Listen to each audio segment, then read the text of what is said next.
Muy buenas, bienvenidos un día más a un podcast sobre Bitcoin.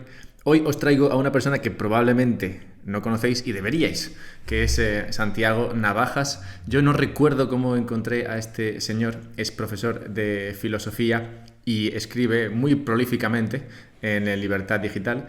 Como digo, le encontré en Twitter, pero no recuerdo muy bien qué fue lo que me llamó la atención. No obstante, una vez que me puse a investigar aquello de lo que escribía, descubrí, bueno, una montaña ingente de artículos que hablan de libertarismo y lo hablan desde una perspectiva progresista.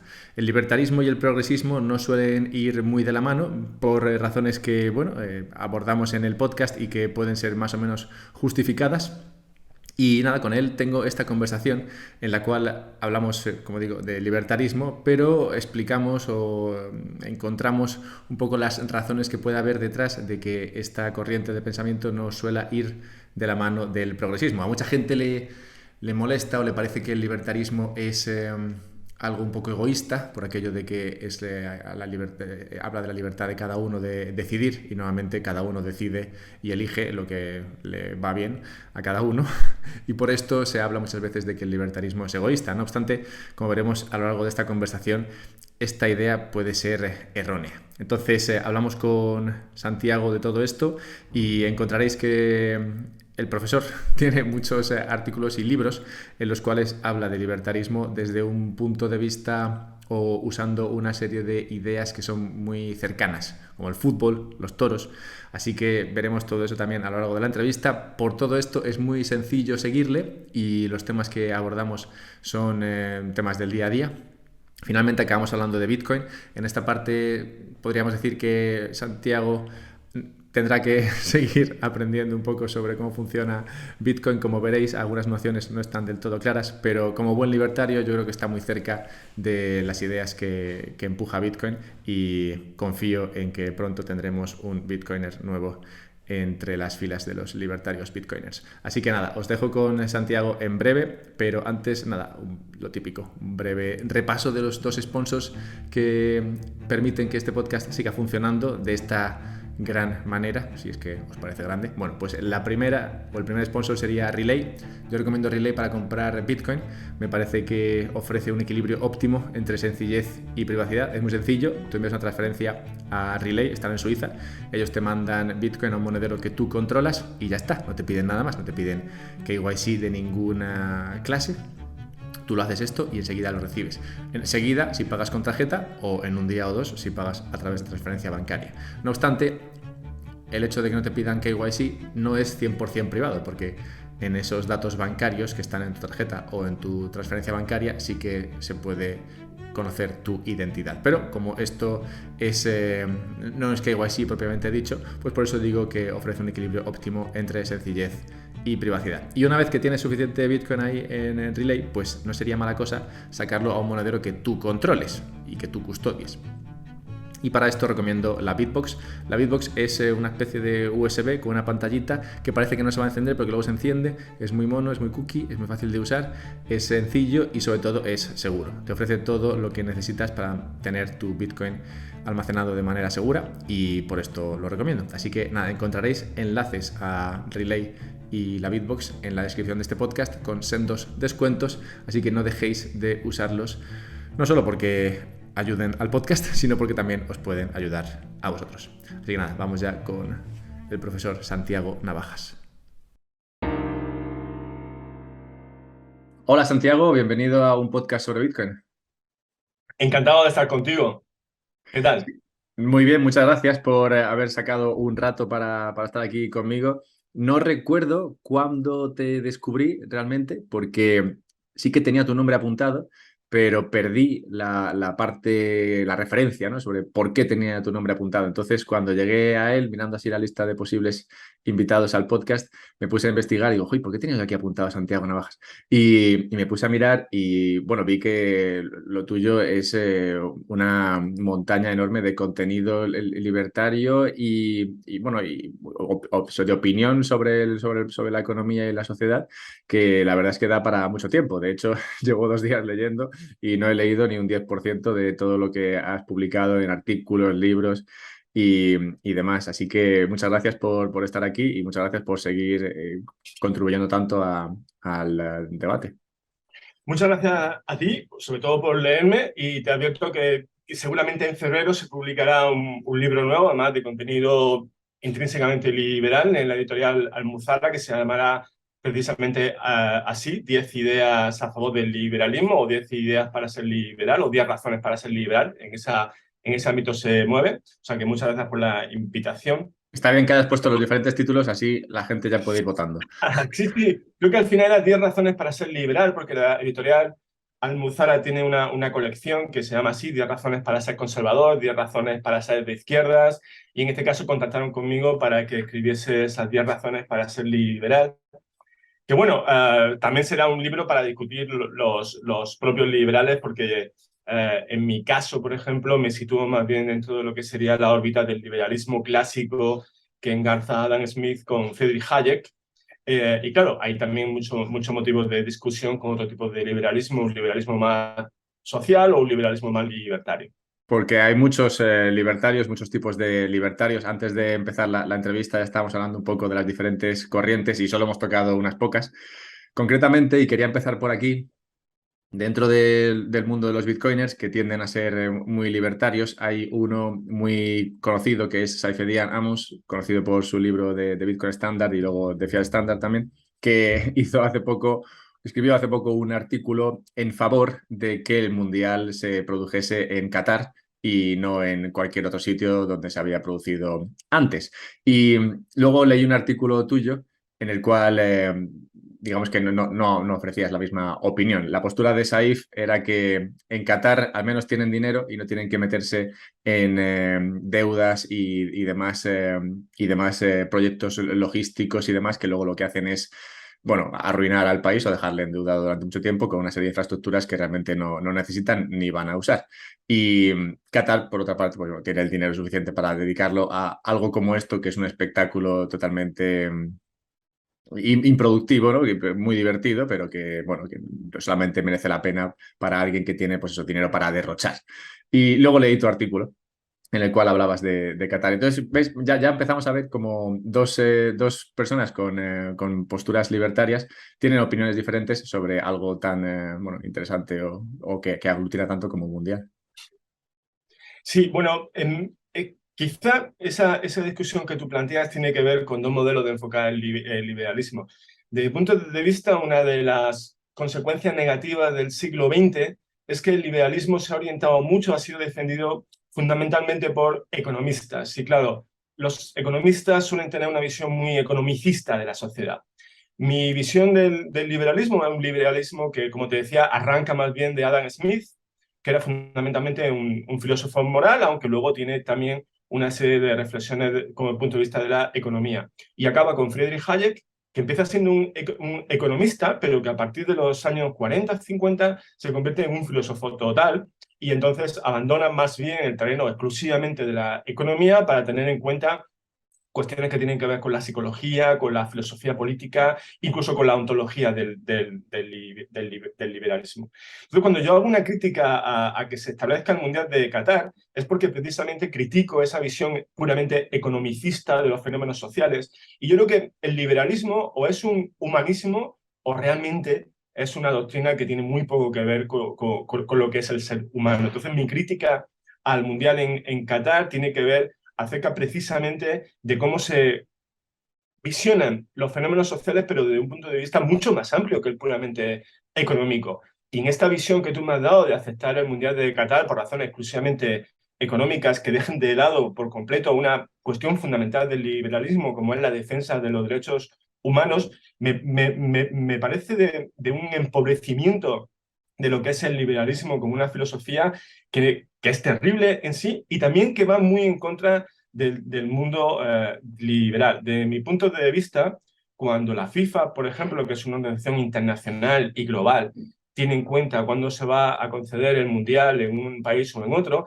tiene que tener en particular criterios económicos, pero también tiene que tener en cuenta criterios morales y criterios políticos. Entonces, bastaría, por ejemplo, con que se estableciese que un país que quiere adquirir un mundial como este, un acontecimiento deportivo como este, cumpliese una serie de requisitos políticos y morales básicos, fundamentales, que tienen que ver con la naturaleza humana. Bastaría, por ejemplo, con que tuviese un 5 o un 6, por decirte un criterio, en el índice de democracia de Economist, que evitaría que fuese en Qatar, pero que sí podría ser en otro país. Y en cuanto a los requisitos económicos que planteaba lo que tú me decías, pues también se pueden tener en cuenta. Pero olvidar la cuestión de los derechos humanos desde el punto de vista de lo que es el liberalismo, me parece, como te decía antes, de un empobrecimiento de lo que es el liberalismo terrorífico. Y una cosa que suelen olvidar mucho los liberales es que el principal libro del liberalismo en Adam Smith no es La riqueza de las naciones, es la teoría de los sentimientos morales. La cuestión, por ejemplo, que planteaba Adam Smith de que no era la benevolencia del cervecero, del carnicero, el que nos permite comer, se aplica solo a los mecanismos de mercado, pero es que la sociedad es mucho más que el mercado. Cuando Mises defiende el subjetivismo de los valores, ese subjetivismo de los valores se da en el mercado, pero no en otros ámbitos de la realidad social donde los valores son objetivos. Y en ese sentido, cuando Adam Smith habla en la teoría de los sentimientos morales, que algo que nos une a todos los seres humanos es precisamente esa benevolencia que luego no sirve en el mercado, pero por supuesto que sirve en otros ámbitos de las relaciones humanas que son tan importantes como las del mercado. En ese aspecto, por lo que yo critico que no se tengan en cuenta criterios éticos y políticos a la hora de plantear acontecimientos deportivos. Yo he hecho una huelga particular mía con respecto a no ver nada del Mundial de Qatar, cosa que a mí particularmente me ha fastidiado mucho porque yo soy un futbolero absoluto. Pero bueno, también los liberales, y en eso Hayek era impactaba mucho, no somos utilitaristas. Es decir, nosotros tenemos una visión más bien deontológica de la sociedad y lo que sea correcto no tiene que ser aquello que sea útil o que lo siga la mayoría. Lo correcto es lo correcto, aunque sus consecuencias, en este caso, que yo no vea el Mundial de Qatar, seguramente no tiene ninguna consecuencia. Pero hago lo que tengo que hacer, independientemente de que eso luego tenga una consecuencia que se pueda medir al corto plazo. En otro libro tuyo, en el de Nietzsche a Mourinho, hablas de un aspecto que es el efecto halo. Y quería enganchar esto que has comentado con con el efecto halo, porque, corrígeme a ver si no voy bien dirigido, pero sí que veo no sé si aspectos o partes de la política que gestionan la sociedad ideas que son más éticas, más morales, más en favor de proteger los derechos humanos, proteger el bienestar de la persona. Y se empujan esas ideas bajo ese efecto halo, ¿no? Que hace que todo lo que digan y todo lo que hagan, siempre y cuando sea desde el punto de vista del bienestar de las personas y de los animales y todo eso, pues entonces todo está bien y todo vale. Lo cual, bueno, pues les puede llevar a veces a tomar una serie de decisiones que pueden de otra manera perjudicar también al ser humano, pero en otro sentido, ¿no? Como podríamos poner, por ejemplo, no sé, el tema de la energía, la elección de según qué formas de energía y demás, ¿no? Entonces, cuando estaba leyendo esto del efecto halo, y ahora relacionado con esto que comentabas, pensaba un poco en si Mourinho sería en esta situación el que, bueno, el libertario o el que va, digamos, en contra de esas ideas mainstream que se empujan por parte de los bien pensantes o para empujar su agenda. Sí, sí, eso está muy bien visto. En ese sentido, con ese libro hice una filosofía del fútbol, fundamentalmente, que siempre me ha parecido un deporte siguiendo la estela de Albert Camus, que decía que todo lo que había aprendido de ética lo había aprendido precisamente en un campo de fútbol, ¿no? Es una hipérbole, pero bueno, nos sirve muy bien para comprender cómo se articulan las sociedades a través de una serie de reglas y también a partir de una ética que no están incorporadas directamente, explícitamente en esas reglas, pero que un poco configuran el ethos de esas sociedades. En ese caso, el liberalismo no solo son una serie de reglas explícitas, sino que, por ejemplo, los mercados necesitan de unos presupuestos éticos para poder funcionar adecuadamente. Mourinho en este caso era un símbolo, ¿no? Y era un símbolo de lo que tú planteas, ¿no? Y que tiene mucho que ver con el liberalismo, ¿no? Los liberales siempre hemos sido una minoría y siempre lo que hemos propuesto nosotros es algo así como el informe de la minoría, ¿no? Y ese informe de la minoría ha servido fundamentalmente para romper contra o para poner límites a esos consensos que muchas veces los conservadores y los socialistas tratan de imponer al conjunto de la sociedad. Es decir, los liberales lo que hemos planteado siempre es contra esos consensos que tratan de imponerle al resto una serie de creencias, una serie de conductas mediante la coacción, establecer límites, ¿no? Y aunque no hemos llegado nunca al poder, y no hemos llegado nunca al poder porque es verdad que nosotros tenemos una pasión por la libertad que no tienen ni conservadores ni socialistas, que tienen otros valores que también son respetables, pero que no son los nuestros. Es decir, nosotros ponemos la libertad como el principal valor y a partir de ahí es cuando organizamos el resto de valores, mientras que los conservadores son muy favorables a la cuestión de la seguridad dentro de la sociedad y los socialistas son más favorables al valor de la homogeneidad dentro de la sociedad. Entonces, eso se producen conflictos con nuestro principal valor, que es el de la libertad. En ese sentido, nosotros somos mouriñistas, vamos a imponer o vamos a, digamos, poner siempre resistencias contra esas imposiciones a ese consenso de la coacción que tú muy bien lo has reflejado dentro de ese efecto halo, ¿no? Que llega un momento en la sociedad en que si no te comportas como se configura que es lo bueno, pues ya automáticamente eres el demonio, eres el malo, ¿no? Entonces, en ese sentido, los liberales siempre pasamos por ser los malos de la película. Pero bueno, ese papel, que es el que nos ha dado dentro de la sociedad, es el que nos permite que sigamos viviendo en regímenes donde las minorías que tienen comportamientos que no se adecuan a ese consenso social puedan seguir funcionando. En particular nosotros, claro, que si no fuese por esa defensa que hacemos de esas restricciones, seríamos los primeros en ser aniquilados tanto por los conservadores como por los socialistas. De hecho, claro, los libertarios, digamos, en este caso aparecen enfrentados a ambos. Por una parte, a los socialistas progresistas y por otra parte, a los conservadores. No obstante, sí que te he escuchado, y creo que es una observación legítima, comentar que los libertarios tienden a ser relacionados más con el pensamiento conservador que con el pensamiento progresista o socialista. Y quería saber tu opinión a este respecto, porque realmente a mí, bueno, me parece, cuando te lo escuché a ti, estuve muy de acuerdo porque pensé, es que es verdad, porque yo no me siento conservador en muchas cosas, a mí me gustaría avanzar, ¿no? la sociedad y de hecho como libertario yo me siento muy pro mejorar la forma de vida de los humanos, entonces me siento muy progresista en ese sentido, me gusta el progreso y avanzar como sociedad y como civilización. Entonces quería escuchar a ver qué opinabas tú, por qué puede ser esta la concepción que tienen las personas y por qué hemos llegado ahí. Claro, claro. Bueno, Hayek tiene un capítulo de un libro que es fundamental, que es ¿Por qué no soy conservador? Tuvo que escribirlo porque, como tú dices, ¿no?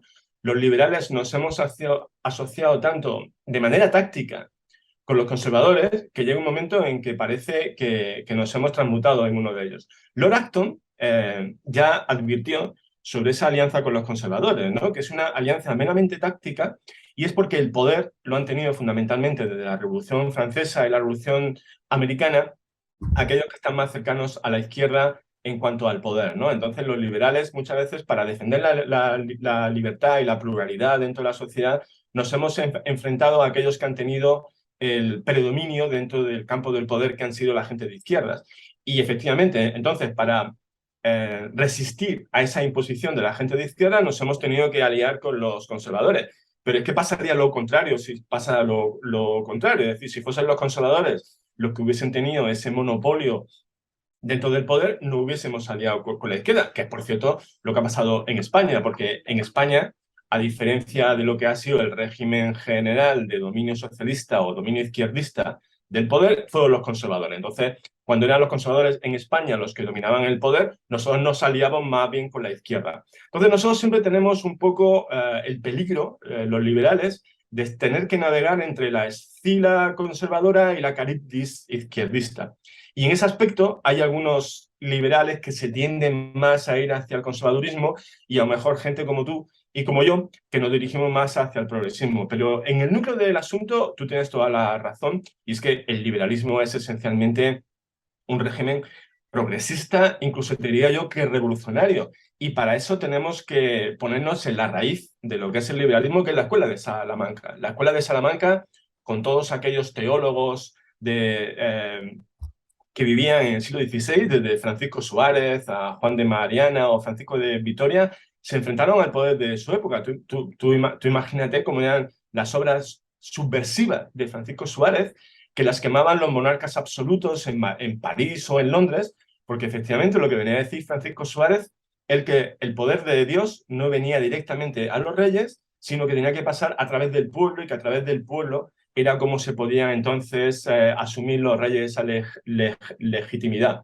Eso se consideraba en aquella época lo más revolucionario y subversivo que existía. Y a partir de entonces contaba la tradición liberal. Es decir, que yo te diría incluso que no es que somos progresistas los liberales, es que somos subversivos. Yo defino a los conservadores como liberales con 30 años de retraso. Tú fíjate en todas las conquistas económicas, políticas y sociales que hemos hecho los liberales, los conservadores siempre han estado en contra y solo lo han aceptado cuando han pasado 30 años. Los socialistas casi que lo mismo, ¿no? Entonces nosotros estamos ahí un poco más que, como no hay un partido liberal propiamente dicho, por aquello que te decía, ¿no? El rechazo de la masa democrática hacia la libertad como un valor fundamental, lo que hemos hecho ha sido siempre meternos o introducirnos dentro de los partidos socialistas y dentro de los partidos conservadores. Yo le recomiendo siempre a mis amigos liberales que se lean la memoria de Carlos Ochaga y de cómo Carlos Ochaga y Miguel Boyer, dentro del Partido Socialista, revolucionaron por completo lo que eran las ideas socialistas, incluso marxistas del Partido Socialista, y lo convirtieron en un partido social liberal. Ese influjo de Carlos Ochaga y de Miguel Boyer se está ahora mismo difuminando dentro del Partido Socialista con Pedro Sánchez, y será cuestión de volver a introducir, hay un batallón dentro del liberal, de liberales dentro del Partido Socialista, igual que lo hay dentro del Partido Popular. Entonces, lo que tenemos que hacer los liberales, aquellos que tengan ese carácter y ese estómago, es a compenetrarse con socialistas y con conservadores para intentar introducir una cuña de la libertad dentro de esos partidos, ¿no? Quizá un poco como hace Isabel Díaz Ayuso dentro del Partido Popular, con todas las restricciones y todos los condicionantes que se puede estar encontrando al estar acompañada de los conservadores. Breve pausa para recordaros, nada, 3-4 cositas. La primera cosa es Patreon, patreon.com/un podcast sobre Bitcoin, por si queréis donarme 5 eurillos, que me vienen la mar de bien.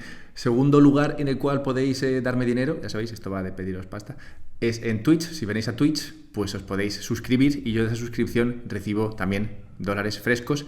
De hecho, si tenéis Amazon Prime, os podéis suscribir a mi Twitch y os sale gratis, pero a mí el euro o el dólar me cae igual. Así que ese es un buen sitio donde ayudar. Otro lugar donde podéis ayudarme y ayudaros es en Fountain.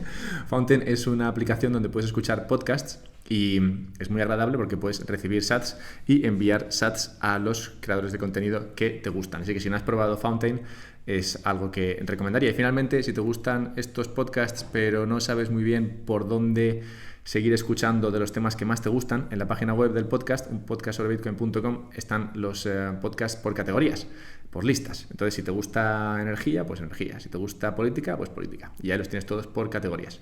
Así que nada, habiendo dicho esto, seguimos con el profesor, que vamos a hablar de cómo los libertarios podrían avanzar sus ideas dentro de una democracia. Como dices, los libertarios y la democracia se rechazan un poco mutuamente, pero los libertarios, no obstante, sí que ganarían a la hora de avanzar sus ideas si se aproximasen un poco a cómo funciona el Estado y cómo funcionan los sistemas de poder dentro de una sociedad.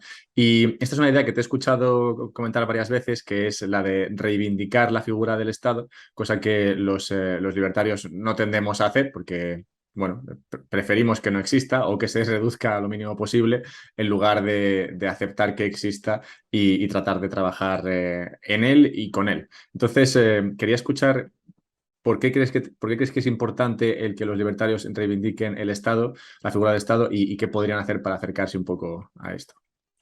Bueno, son dos ideas claves la que has comentado. Por una parte, no una contradicción entre democracia y liberalismo, pero sí un cierto conflicto. ¿Por qué? Porque dentro de las posibilidades de la tiranía está la tiranía de la mayoría. Entonces, frente a esa tiranía de la mayoría, que sería la democracia perfecta, una tiranía de la mayoría, lo que hemos hecho los liberales ha sido, por así decir, una mutación dentro de la democracia para convertirla en una democracia al estilo liberal, que consiste fundamentalmente en poner un montón de restricciones y un montón de poderes en contrapeso, de manera que esa tiranía de la mayoría no llegue a prosperar, aunque sí se admite esa idea que te comentaba antes de Francisco Suárez, que al final la soberanía reside en el pueblo y no en ninguna otra institución, con lo cual el liberalismo es intrínsecamente democrático desde la Escuela de Salamanca, pero por otro lado tiene en cuenta que la democracia dejada a su propio albedrío al final terminaría en una tiranía del pueblo, ¿no? Que tiene a su máximo representante en Thomas Hobbes y el Leviatán. El Leviatán de Thomas Hobbes es una crítica, por otro lado, por una parte, a los escolásticos españoles y por otra parte, la reacción contra Thomas Hobbes fue toda la eclosión del pensamiento liberal de John Milton, de John Locke y luego posteriormente de Adam Smith, ¿no? Por otra parte, en cuanto a cómo hay que acontecer con respecto al Estado, el Estado es una institución fundamental que sobreviene a partir de la complejidad de la sociedad. Es decir, cuanto más compleja es la sociedad, más necesario es una institución que coordine a los diversos individuos que forman parte de esa sociedad. Aristóteles pensaba en el siglo IV antes de Cristo que más allá de la ciudad-estado ya se convertiría en un estado, por así decir, autoritario. Pero claro, tras Aristóteles vino Alejandro Magno, que rompió esa pequeña ciudad, ese estado, que eran las ciudades griegas, y convirtió y empezó a fraguar lo que serían los grandes estados, que luego con el Imperio Romano llegó a su última gran forma de civilización, y con esa con la que vamos a seguir. Por eso lo que yo te planteaba al principio, que será muy interesante una comunidad libertaria, a ver cómo funcionase, porque claro, una cosa que tenían que hacer los libertarios en esa comunidad es que a partir de que alcanzase un determinado número, deberían de, por así decir, separarse entre ellos, porque, insisto, la complejidad lleva a la constitución del Estado. Pasa lo mismo, por ejemplo, una metáfora que me gusta poner, con las orquestas de música. Un cuarteto o una pequeña orquesta se puede organizar sin un director, pero a partir de un determinado número de miembros de esa orquesta es necesario que aparezca la figura de alguien que sea capaz de coordinar a todos ellos. Pues lo mismo pasa con las sociedades. Entonces, una vez que se asume la necesidad ontológica, podemos decir ontológico-política del Estado, de lo que se trata es que de ese Estado, que tiene también una propia lógica de desarrollo, sea lo menos autoritario y lo menos tiránico posible. ¿Qué han hecho los conservadores? ¿Qué han hecho los socialistas? Una vez que han asumido la realidad del Estado, de lo que se trata es de capturar ese Estado. En Estados Unidos, por ejemplo, tenemos la figura de Leo Strauss, que era un filósofo político conservador en la Universidad de Chicago. Y se dedicó a crear una serie de lobby de intelectuales conservadores con la idea de introducirlos dentro del Estado. Y ahí fue la gran emergencia de los neoconservadores dentro de los Estados Unidos, que fueron los que rodearon a George Bush, por ejemplo. Luego tenemos también en la izquierda toda la tradición, por ejemplo, de Alexander Koyev, que era un marxista hegeliano, pero que se supo introducir dentro de las estructuras del Estado y fue uno de los padres de la Unión Europea. Es decir, que cuando ahora vemos que la Unión Europea se está convirtiendo en un monstruo burocrático y tecnocrático, eso tiene mucho que ver con las ideas de Koyev acerca de cómo dirigir esa figura del Estado que es la Unión Europea.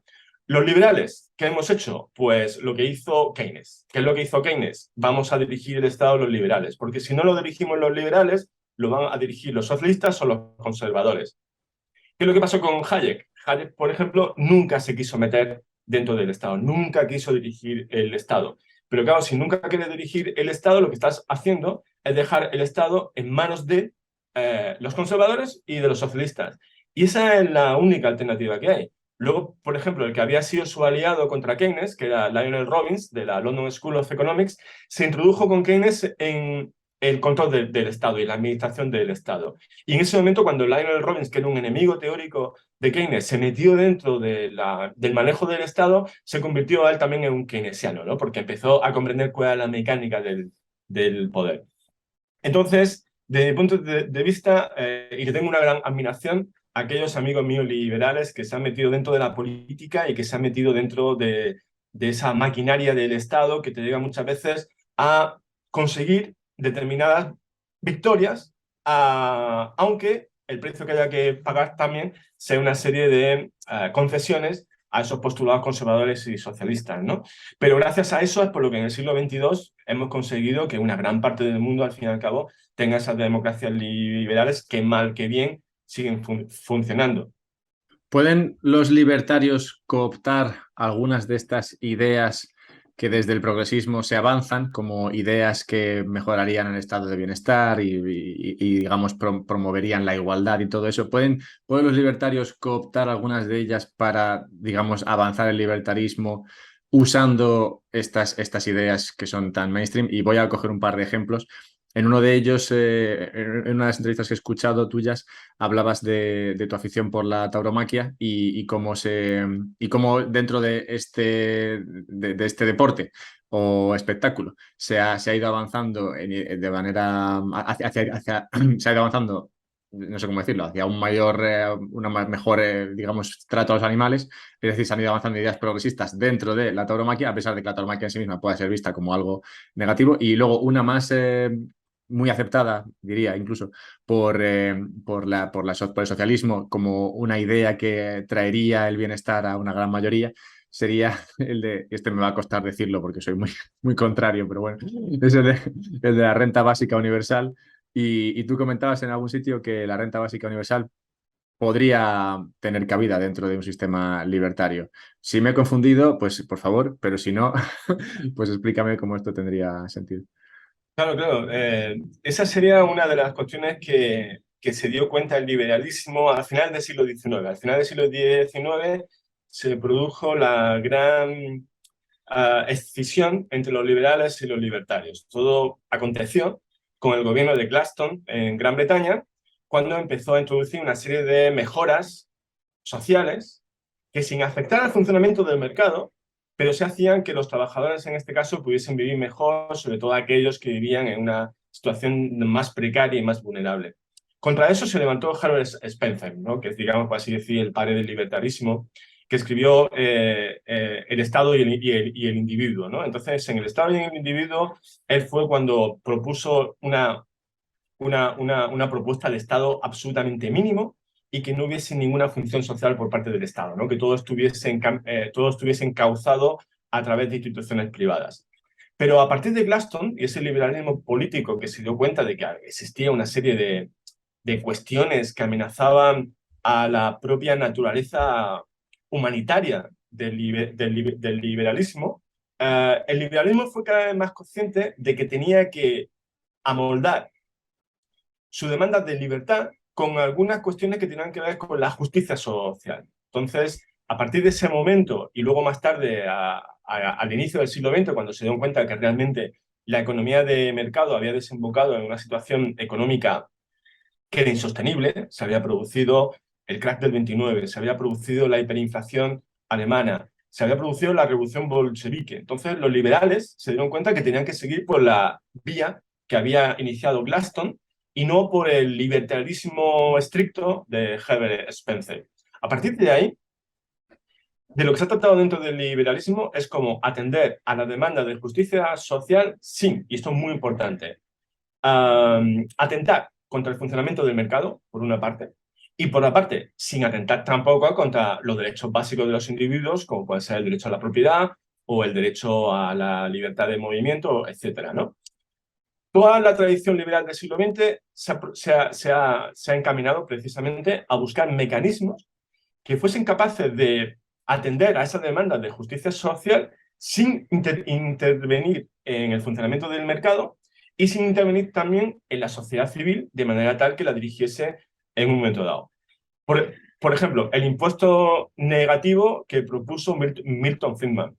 Por ejemplo, las cuestiones con las que estaba de acuerdo Hayek acerca de hacer un sistema público básico que tuviese que ver con la salud y con la educación.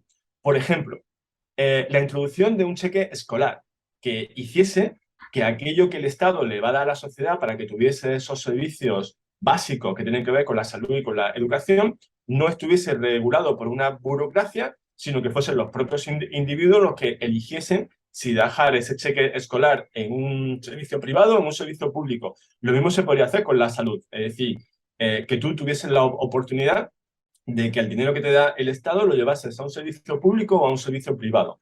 Con lo cual se introduciría lo que es fundamental dentro de los liberales, que exista, al final, lo importante no es tanto que sea público o privado, sino que lo público y lo privado sean capaces de competir dentro de una situación de mercado, que es lo que pasa, por ejemplo, en la educación anglosajona, donde muchas de las mejores universidades que hay en Estados Unidos o en Gran Bretaña son públicas, pero son tan buenas que sean públicas porque compiten con las privadas. Entonces tienes ahí a Oxford, a Cambridge, a Berkeley, que son grandes universidades públicas que están compitiendo con las universidades privadas. ¿Cuál es el problema de España? Que no se permite esa competencia. Como no se permite esa competencia dentro de instituciones públicas e instituciones privadas, y tampoco se le da el poder a las familias para elegir cuál es el sistema que desean para sus hijos, es por lo que se está interrumpiendo el mecanismo de mercado. Con lo cual, si consiguiéramos introducir estos mecanismos de mercado dentro de lo que son cuestiones que tienen que ver con la justicia social, yo creo que se produciría un buen equilibrio entre esas demandas, podemos decir, más sociales o más socialistas, con lo que hay el pensamiento básico de los liberales, que al final el poder existe, pero ese poder, cuanto más esté en la sociedad civil y menos en el Estado, muchísimo mejor. Sí, incluso en el manifiesto libertario de Rothbard se tocan muchas de estas ideas. Cuando habla, por ejemplo, de la educación, principalmente sí que habla de, bueno, vale, está bien que aceptemos, ¿no? Que el Estado quiera proveer, porque todo el mundo realmente es una idea que acepta, ¿no? Y que aprueba. La educación de la gente es algo que yo creo que todo el mundo está a favor. De, vale, pues pongamos que esto lo hacemos. Pero, claro, una cosa es eso, que podría ser resuelto como tú dices, ¿no? Con cheques que se dan a las personas para gastar en educación. Y otra cosa es montar un sistema, ¿no? que lo que haga es educar a los niños de parte del Estado, ¿no? Y claramente la solución del cheque soluciona el mismo problema de una manera mucho menos, digamos, autoritaria y te dejando mucha más libertad al ciudadano que de la otra manera, y también se expone a muchos menos problemas. No ya tanto simplemente el tema de la calidad, que sí que es importante, sino también el tema del adoctrinamiento, que sí que se puede llevar a cabo desde una institución controlada que desde muchas que compitan entre ellas, ofreciendo diferentes planes de estudio. Así que sí, incluso en Rothbard he visto esto. No sé sobre el tema de la renta básica universal, si quieres añadir algo, más que nada porque es que es un tema por el que me preguntan mucho. No sé si esto se puede englobar dentro de un sistema libertario o tendría sentido.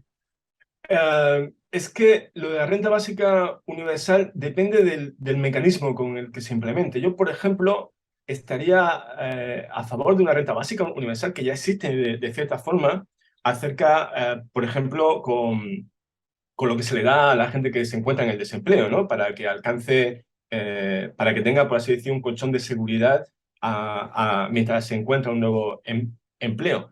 De nuevo, lo interesante ahí es cómo se articulan esos mecanismos de renta básica. A mí cuando se me plantean este tipo de cuestiones como la gestación subrogada, la renta básica, lo que me planteo siempre es el cómo vas a hacer eso. Porque muchas veces no es tanto el qué, sino el cómo.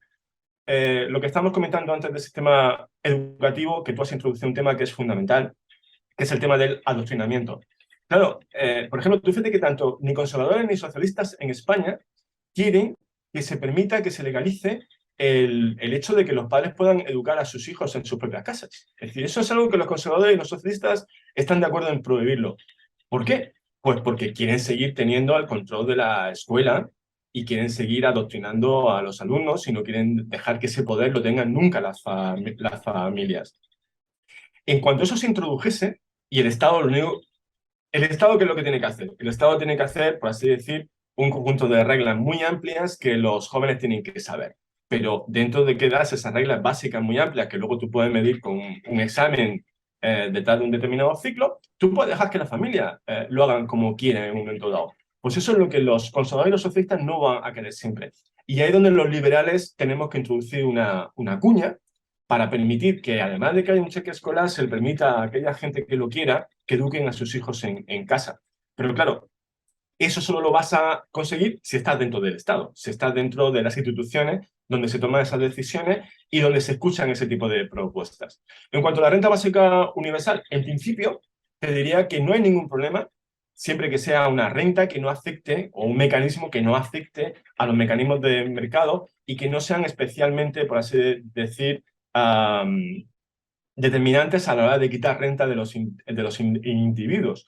Porque todos los mecanismos estatales que estamos planteando como un sistema sanitario público, un sistema educativo público, un sistema, en este caso como el que plantea, de una renta básica, lo que tenemos que tener siempre en cuenta es que público no significa estatal. Es decir, que lo que tenemos que insistir mucho es que público, servicios públicos, se pueden orientar tanto a través de un sistema estatal como a través de sistemas privados en los que haya competencia. Entonces, si hubiese una renta básica universal ligado a una sociedad como la nuestra, que es muy rica, yo en principio no plantearía ningún problema siempre y cuando seamos nosotros, por así decirlo, los liberales, los que manejamos ese mecanismo de redistribución para que cumpla otra función que a mí me parece que es fundamental, que es el de la eficiencia, que es una cosa que tanto conservadores como socialistas suelen dejar de lado. Entonces, lo que tenemos que plantearnos ¿es posible una renta básica eficiente? Y por otro lado, esa renta básica eficiente, ¿de dónde se va a quitar? ¿De otros mecanismos sociales que ya existen o lo vamos a suplementar todavía más para ahogar de esta forma a la sociedad civil y poner el poder no en esa sociedad civil, sino en el Estado? Yo creo que, y en este caso mi concepción del liberalismo choca bastante con otros liberales, es que mientras que los libertarios, por ejemplo, me da la impresión que ponen mucho el acento en las empresas y que ponen el poder en las empresas, los socialistas y los conservadores ponen el poder en el Estado.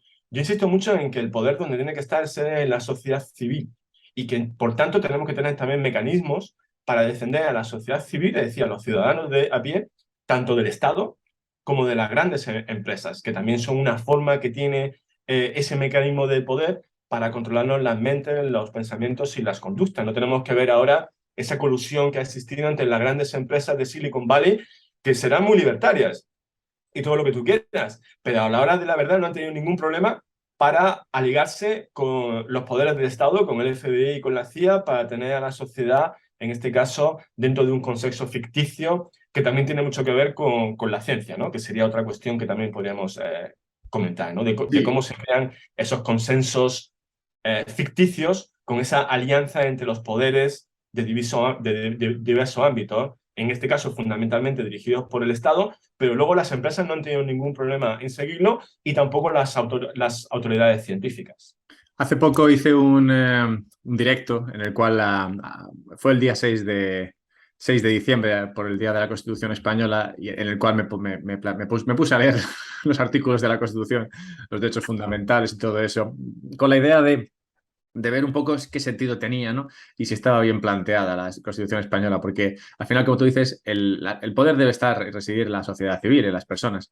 Y las constituciones originalmente tenían la idea esta de, bueno, vale, como el Estado tiene que existir, porque hay que organizar esto de alguna manera, creemos un Estado, pero controlémoslo, vigilémoslo con esta constitución o con esta primera set de reglas que vaya dirigida a controlar al Estado. Eso se ve más o menos en la americana, que yo diría que es un poco la mejor en este sentido.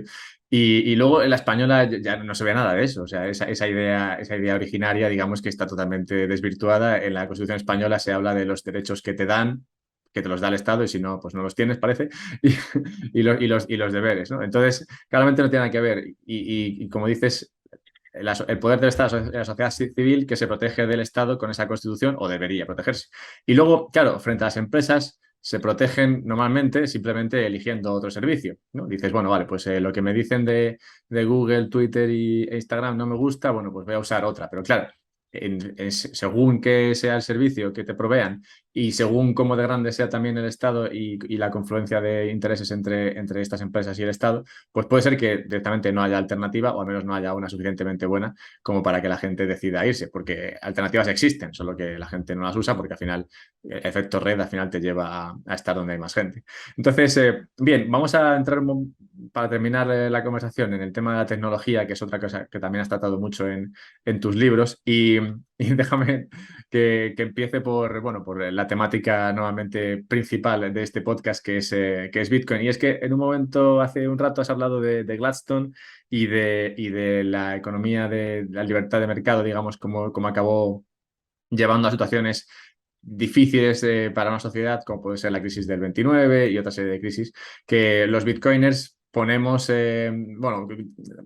culpamos al dinero. Aquí no culpamos tanto al mercado, sino al dinero y al dinero fiat que se rompió allá por 1913, más o menos. Entonces, Bitcoin nació hace poco. Bitcoin es una confluencia de tecnologías que lleva a, bueno, a crear un medio de intercambio entre pares que no es controlado por un tercero.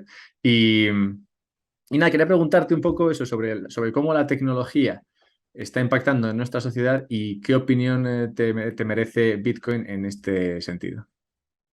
Sí, si me permite, voy a volver un poco para atrás a una Sí, cosa que has sí, dicho porque he tocado muchos que temas. me parece clave, que es el tema de la Constitución española.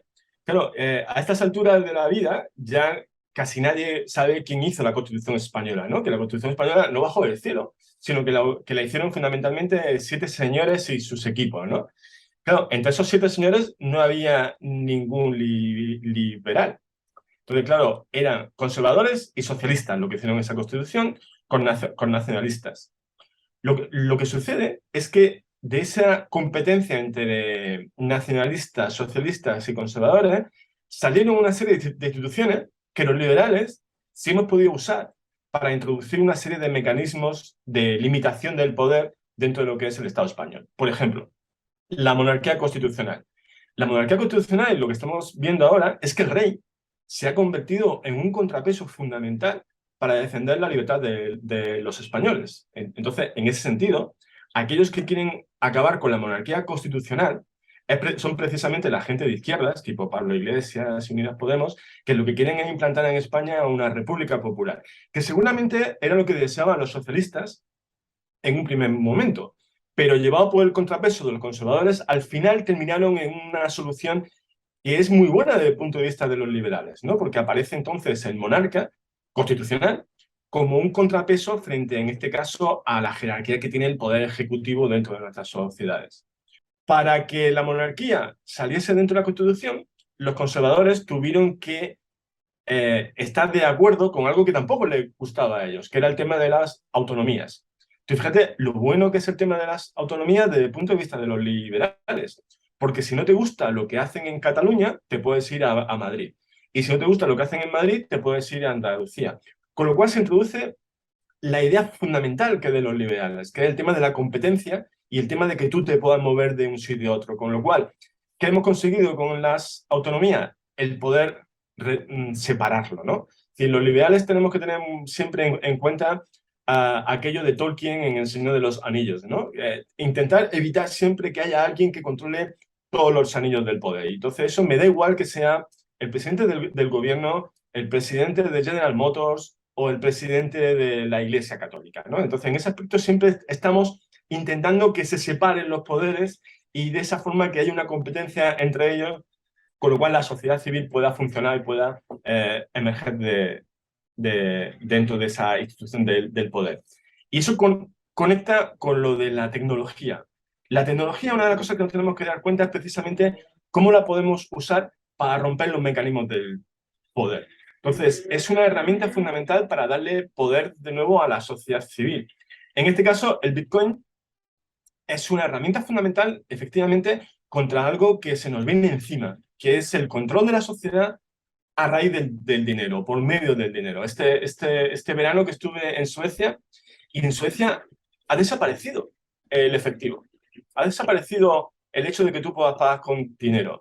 Me quedé sorprendido que incluso ya en las máquinas para pagar con la tarjeta tienen la aplicación para que pagues la propina. Porque claro, como llega un momento en que ya al no haber efectivo, pues ya no se daba propina. Entonces ya han implementado la máquina de pagar con tarjeta para que puedan meter directamente la propina. Vamos a una sociedad sin dinero en efectivo, sin dinero material. Todo va a ser abstracto. Pero como va a ser abstracto, va a tener mucho más poder el Estado a la hora de controlarnos. Entonces, lo que nos tenemos que dar cuenta es de cómo la tecnología, en este caso Internet o es también la inteligencia artificial, puede ser uno de los mecanismos más impresionantes para controlar a la sociedad por parte del Estado, de las empresas y de aquellos que, de nuevo, como te comentaba antes, dominen el poder. Ahora que he estado un tiempo practicando con ChatGPT, no te puedes ni imaginar la manipulación absoluta que hay ahí. Es decir, yo le preguntaba cosas a ChatGPT que yo sé, y ChatGPT me mentía en mi cara, pero me mentía con respecto a cosas que ChatGPT sabe. pero claro, me las planteaba de un modelo u otro, ¿no? Y cuando yo le decía a ChatGPT, me están mintiendo, me lo reconocía. Decía, oh, sí, perdona, es verdad eso que tú estás diciendo. Es decir, tenemos a través de Google o a través, tenemos de estos mecanismos de inteligencia artificial, una de las herramientas más grandes de adoctrinamiento que puede haber y para implantar la cuestión en la que estamos viviendo, la cuestión de la posverdad. Entonces, frente a eso, tenemos que implementar mecanismos de resistencia y volvemos un poco al origen de la entrevista, ¿no? Que los liberales somos siempre el informe de la minoría. Es muy importante que esté gente como Elon Musk, por ejemplo, ¿no? Que tiene un espíritu liberal, libertario, para luchar contra eso, todo eso. Pero Elon Musk es un poco la excepción de la regla. Es decir, la regla viene a ser más bien el hecho de que se controle socialmente a la población para que la ventana de Overton, el tema de temas que se pueden discutir y que se pueden debatir, sea cada vez más cerrado, que sea cada vez más estrecho. Yo en ese sentido soy muy pesimista. Yo creo que el futuro del siglo en el que estamos no va a ser una democracia liberal, va a ser más bien democracias populares al estilo de China o al estilo de Rusia, donde la gente va a estar más bien a favor de esos regímenes tiránicos, pero porque el propio régimen tiránico le ha explicado desde que son pequeños que eso es lo mejor que hay, ¿no? Va a ser una mezcla terrorífica entre Un Mundo Feliz y 1984, pero más bien con la apariencia de un mundo feliz, donde todo el mundo va a ser feliz, donde todo el mundo va a estar seguro, pero que el precio que haya que pagar por eso va a ser una restricción de las libertades impresionantes. Y eso está avanzando cada vez más por todo el mundo, no solo por Asia, sino también por América. Un poco Europa está siendo el reducto que queda con respecto a ese triunfo de las libertades, pero acabamos de ver como, por ejemplo, el Parlamento Europeo estaba infiltrado por Qatar, por Marruecos, y cada vez más estamos en ese sentido comprados por el dinero de aquellos que no tienen ningún respeto ni ningún una gana de aprender de nuestros regímenes liberales porque para ellos la libertad no es un valor muy importante. Tú me decías antes lo del Bitcoin y toda la parafernalia cripto que hay alrededor de ella, y me decías que, bueno, son sistemas en los que no es posible controlar.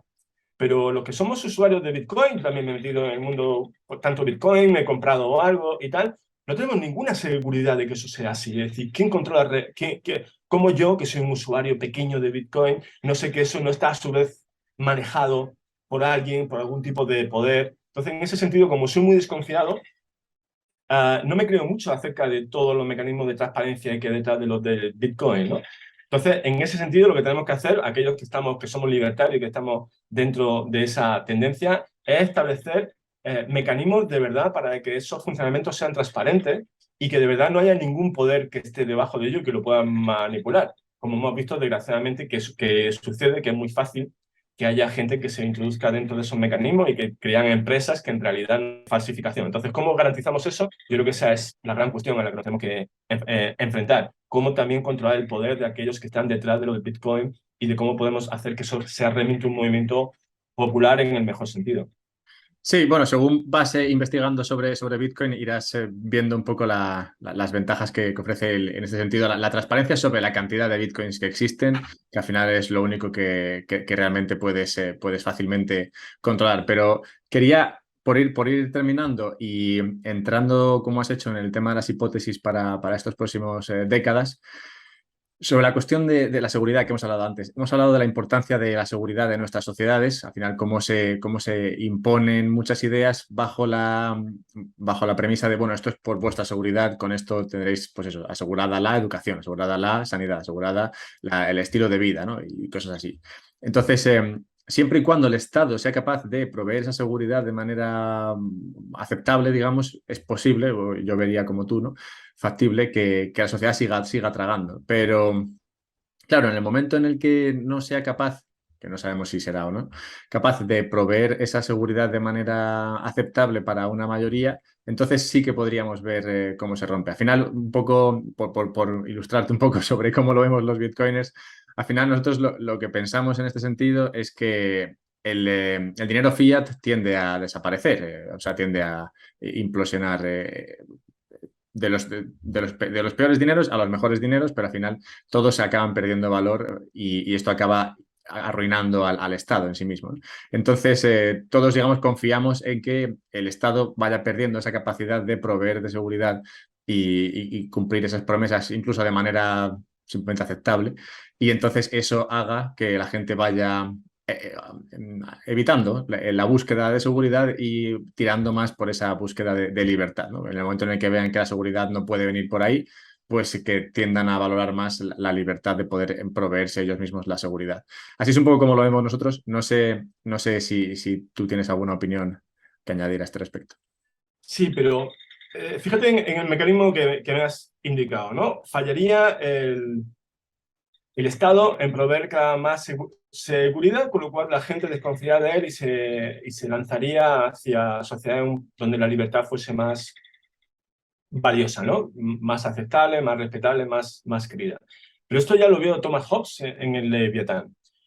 Y lo hemos visto ahora con respecto a la pandemia. Cuando el Estado no sea capaz de darle esa seguridad a la gente, ¿qué va a hacer el Estado? Pues lo que lleva haciendo desde Thomas Hobbes y lo que llevan haciendo las agencias del Estado desde entonces, que es crear miedo. Y tienen multitud de recursos para crear miedo. Fíjate lo que ha pasado durante la pandemia. Durante la pandemia, ¿qué es lo que han provocado? Miedo, terror, pánico, para que la gente al final pidiese que viniese una figura paternal, en este caso una figura autoritaria, y en este sentido la gente en general no solo es que ha obedecido, es que ella misma se ha convertido en una censora y una inquisidora de aquellos que efectivamente reclamaban que era todo, no el tema de la pandemia, no que el tema de la pandemia fuese falso, pero que sí, que estaba dándose una respuesta hiperbólica, hiperautoritaria por parte del Estado. En este sentido, uno de los filósofos que más ha defendido esto desde el principio fue Giorgio Agamben, que es un filósofo, por así decir, de extrema izquierda, heredero de Foucault. Entonces yo una de las cosas que también, yo soy muy Foucaultiano en ese sentido. Foucault tiene un libro fantástico para el liberalismo, que es El nacimiento de la biopolítica, donde analizó precisamente cómo mutó el liberalismo a principios del siglo XX, y Foucault, aunque no es un liberal, pero sí comparte con los liberales esa precaución de subversión y ese instinto de resistencia contra las figuras del Estado. Entonces, ¿qué es lo que va a hacer el Estado cuando la seguridad esté bajando? Va a crear herramientas para que la gente siga teniendo mucho más miedo. Ya lo decía Thomas Hobbes, es decir, la gran justificación del Estado es el hecho de que la gente tiene miedo. Y para tener miedo, lo que hace es incrementar la figura del Estado. Nosotros tenemos que tener en cuenta ese miedo originario que tiene la gente hacia la incertidumbre de la vida. Entonces tenemos que ser conscientes que desde el punto de vista de los liberales también le tenemos que dar herramientas para que ese miedo se desvanezca, dándole herramientas de protección, herramientas de seguridad, pero que no sean herramientas de seguridad autoritarias. Entonces, con el tema de los bitcoins, ¿qué seguridad tiene, por ejemplo, alguien que invierte en bitcoin de que si su inversión al final se viene abajo por lo que sea, por ejemplo, que hay un defraudador que se lo lleva todo, eso va a estar respaldado por alguien? Eso el Estado lo ha entendido muy bien. Entonces, lo que hace el Estado te dice, tú puedes tener el dinero en un banco que al final, hasta cierto límite, te lo respaldo yo. Entonces, eso es una confianza que establece la gente entre su patrimonio personal y la seguridad que le ofrece el Estado, que también tiene que ser garantizado por parte de las instituciones sociales, en este caso, aquellas que provean esa necesidad de que haya un Bitcoin, que actualmente no existe. Sí, Entonces, bueno, lo tenemos único que que intentar... ahí, bueno, porque la gente no entiende demasiado bien cómo funciona lo del dinero, porque al final yo como Estado te podría prometer todo el dinero que quieras y te lo podría respaldar con otro dinero, ¿no? Tú pierdes este dinero que está en este banco, no te preocupes, yo puedo imprimir más dinero y dártelo. Eso al final Claro, pueden dar el mismo número de billetes, pero el valor que tienen esos billetes se pierde. Y con sí, Bitcoin lo bueno es que no tienes por qué, sí, no pero tienes por qué confiar en un custodio. O sea, de hecho, dentro de los Bitcoiners, una cosa que siempre decimos es intenta tener Bitcoin en tu monedero donde tú lo custodies, porque si no, si lo claro. tienes en otro sitio, ese, por ejemplo, la gente que tenía dinero en FTX pensaban que tenían Bitcoin, pero solo tenían papel que valía por una Bitcoin. Pero claro, en el momento en el que eso ya deja de existir, pues ese vale por una Bitcoin deja de existir. Los que tenían Bitcoin en su monedero, pues no se vieron afectados por algo Sí, así. pero tú me dices que la gente no lo entiende. El problema no es que la gente no lo entienda, es que es muy difícil de explicar. Para empezar, el dinero es una de las instituciones más complejas que existen. las propias discusiones que hay entre los liberales acerca de si tiene que haber un banco central, si tiene que estar desnacionalizado. Es decir, el dinero es una de las instituciones más complicadas, más abstractas que existen, con lo cual es muy normal que la gente de la calle no entienda cómo funciona el dinero, pero es que realmente entiende alguien cómo funciona el dinero en el sentido de que hay tantas teorías con respecto a cómo funciona el dinero que al final la gente de la calle, la sociedad civil, no se va a meter a leer el artículo original acerca de cómo se creó el Bitcoin. Tiene que tener una cosa que es, por así decir, muy familiar. Porque al final tenemos que tener en cuenta que nuestra mente, nuestro cerebro, está configurado para el paleolítico. Vivimos en unas sociedades que se han alejado muchísimo del paleolítico, pero nuestros instintos y nuestros sesgos siguen estando ahí.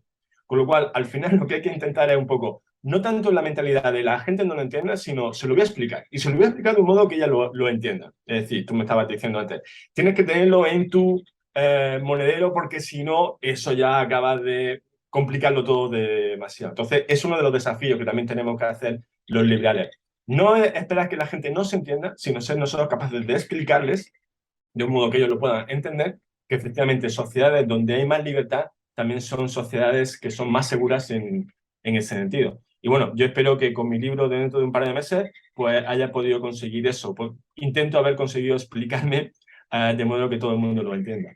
Todos trabajamos para explicar estas ideas y cómo funciona todo esto. Agradezco que hayas pasado aquí un rato para, bueno, hablar de todas estas ideas, porque al final, sí, como tú dices, avanzar en la educación de todos estos aspectos creo que es importante.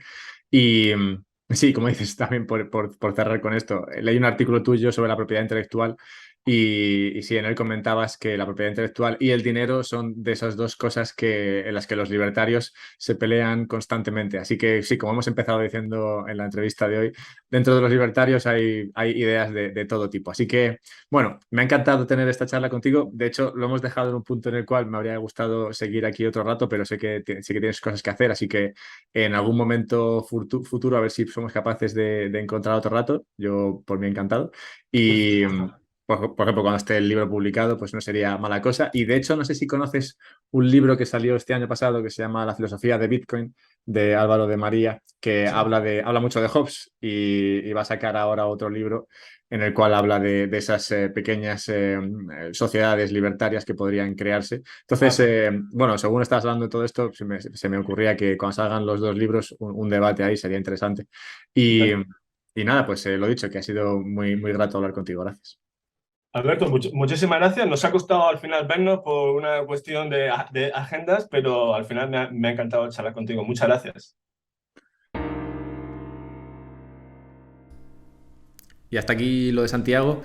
Espero que os haya gustado la charla. A mí me sorprendió y, como digo, hacia el final es una pena que tuviésemos que cerrarlo justo cuando estábamos entrando en las cuestiones de Bitcoin. No obstante, es cierto que, si bien yo creo que entienden por dónde van los tiros, todavía hay algunas ideas, nociones sobre Bitcoin que puede que no estén del todo claras. Pero bueno, eso son al final unas pocas horas de dedicarle ahí a entender, bueno, pues algunos temas que, como veis, han salido ahí sobre quién controla Bitcoin y demás, que ya sabéis que son cuestiones que a veces preguntan o preocupan a personas que tienen menos conocimiento sobre la materia. Pero todo lo demás, todo lo que rodea a esa pequeña parte, me parece que ha sido genial, muy interesante y incluso esa parte sobre Bitcoin me hace pensar que cualquier día tendremos a Santiago como ferviente Bitcoiner. Yo creo que en el momento en el que se encajan las ideas del progresismo dentro del libertarismo y cómo Bitcoin puede ayudar a una sociedad mejor, pues avanzaríamos mucho. Así que nada, espero que os haya gustado y nada, recordad que si no os ha gustado, pues podéis decírmelo en Twitter, @alberto_mera. Si sí que os ha gustado, podéis ayudarme a que saque más de esto en Patreon. Podéis también venir a verme en Twitch, escuchar este podcast en Fountain y, como siempre, si queréis comprar Bitcoin, yo recomiendo hacerlo a través de Relay, y si queréis guardar esos Bitcoins, podéis hacerlo en la aplicación, en el monedero de Bitbox. Encontráis enlaces y descuentos a ambos productos / servicios en la descripción del podcast, así como enlaces también a los libros y artículos escritos por el profesor Santiago Navajas, que, como digo, hay cientos. Así que nada, divertíos.